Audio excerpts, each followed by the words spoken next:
Welcome and thank you for joining me. I'm Gerry Oginski, a New York medical malpractice and personal injury trial lawyer practicing law here in the state of New York. In today's video tip, I want to tell you about a case that I took believing that there was a valid basis for a medical malpractice case, but during the course of litigation recognized that we no longer had the support needed in order to proceed forward with the continuing case. Here's what happened. A woman who was about 70 years old had undergone surgery for a hip replacement, and after she had the hip replacement, her hip became infected.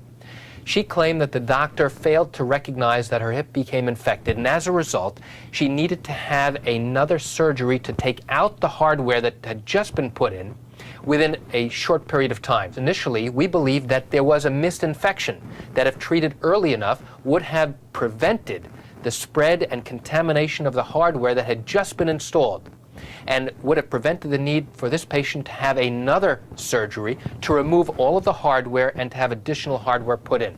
In New York, an attorney must have the records reviewed and confirm that there is evidence of wrongdoing, that the wrongdoing caused harm, and that the harm is significant and permanent. If all of those three elements are not present, then there's no way to bring a case in the state of New York.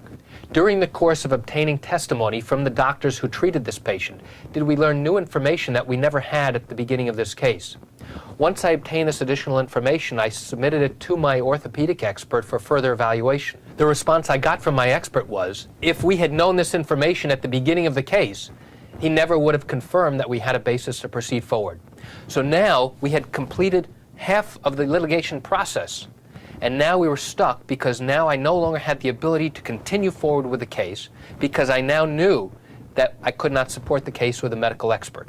I had to tell the client that I could no longer proceed forward with her case, which is an attorney's ethical obligation to let them know, and an attorney has an obligation, when you know that your case cannot be supported, to stop the litigation process right then and there. I had to request permission from the court in order to withdraw, and the court permitted me to withdraw as her attorney, and that ended the litigation from my point of view. And why do I tell you all this? Because it's important for you to know that when you go to an attorney to evaluate your case, you may not have all of the information necessary in order for your attorney and for your experts to confirm that you have a solid basis and grounds to proceed forward with a case.